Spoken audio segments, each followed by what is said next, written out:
ولی کے پہچاننے کے لیے کرامت شرط نہیں ہے، کرامت ایک ذریعہ ہے، ضروری نہیں ہے۔ کتنے اولیاء ہیں جن کی کرامات ہمارے تک نہیں پہنچی لیکن وہ اللہ کے ولی ہیں۔ سب سے بڑے ولی اس امت کے صحابہ تھے، ان میں سے کتنے کی کرامات ہمارے پاس پہنچی ہیں لیکن ہم انہیں اللہ کا ولی مانتے ہیں۔ تو یہ کوئی شرط نہیں ہے، شرط ایمان اور تقوی ہے، اور باقی احادیث میں مختلف ان کی علامتیں بتائی گئی ہیں۔ الذین اذا رأوا ذکر اللہ، ایمان اور تقوی سے متصف بندگان خدا کی ایک علامت یہ ہے جب تم ان کی صحبت میں بیٹھو تمہیں خدا یاد آ جائے، اللہ کی یاد آنے لگے۔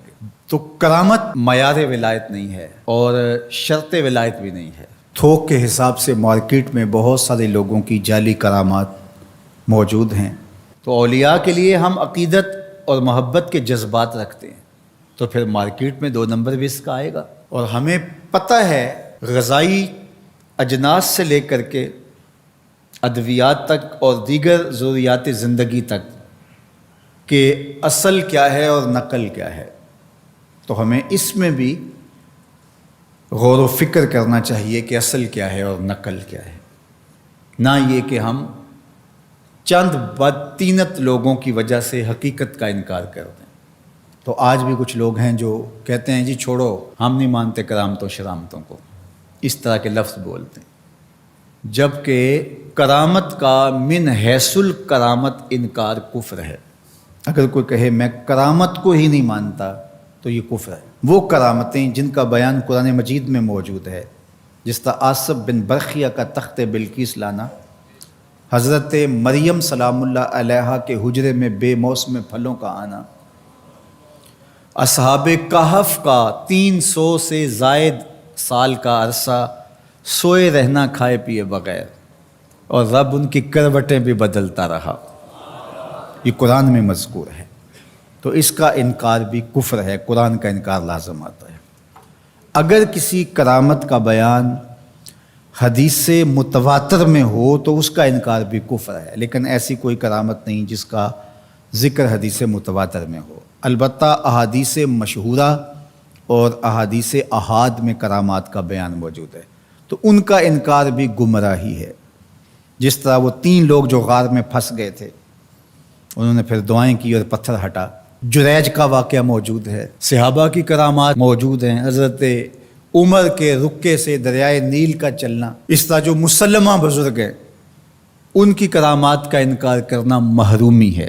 لیکن یہ بات بھی ذہن میں رکھے کہ کرامت اللہ کی طرف سے بندے کو دی جانے والی ایک عزت ہے، لیکن ولی کی زندگی کا مقصود رضائے الہی کی طلب ہے، کرامتوں کی طلب نہیں۔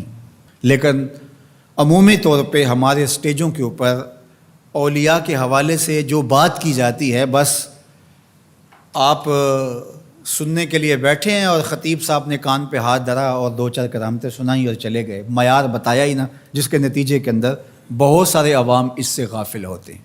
میں اللہ کا شکر ادا کرتا ہوں کہ ہم نے ہمیشہ اس بات کا التزام کیا ہے کہ لوگوں کے سامنے پوری تصویر رکھیں، کیونکہ مجھے اس بات کا احساس ہے کہ آپ لوگ کتنی محنت کر کے کہاں کہاں سے چل کے آتے ہیں، پورے پاکستان میں بلکہ پوری دنیا میں ہم جہاں گئے ہیں، ہمارے سامنے جو لوگ آ کے بیٹھتے ہیں زیادہ تر طبقہ باشعور لوگوں کا ہوتا ہے، تو پھر ہماری ذمہ داریاں اور زیادہ بڑھ جاتی ہیں کہ ہم جو ہے وہ ان کے سامنے وہ بات کریں جو بات کرنی چاہیے۔ اس منبر سے آپ کو وہ چیز نہیں ملے گی جو عوام کی ڈیمانڈ ہوگی، وہ چیز ملے گی جو عوام کی حقیقی ضرورت ہوگی۔ اس پر میں بھی اللہ کا شکر ادا کرتا ہوں، اس پر آپ کو بھی اللہ کا شکر ادا کرنا چاہیے، اور نہ یہ کہ کچھ 2 نمبر لوگوں کے رد عمل میں ہم حقیقت کا انکار کر دیں، جس طرح معتزلہ کر رہے ہیں، اور ایک طبقہ وہ ہے جو رتب و یابس کو قبول کر رہا ہے، اور آپ نے ایسے شخص، ایسے لوگ کہ جو اچھے انسان بھی نہیں ہیں، لوگوں کو دیکھا ہے کہ ان کو ولی مان رہے ہیں اور ان سے اپنی حاجتیں طلب کر رہے ہیں، ان کو ہادی مان رہے ہیں، مرشد مان رہے ہیں۔ وہ شخص جو خود آشنا بھی نہیں ہے، وہ تمہیں منزل آشنا کیسے کرے گا؟ میں کتنے لوگوں کو جانتا ہوں جن کو فہم دین ہی میسر نہیں ہے. یہ میں ان لوگوں کی بات نہیں کر رہا جو منہ دراز ہیں اور بالکل ننگ دھڑنگ ہیں، ان کی بات نہیں کر رہا.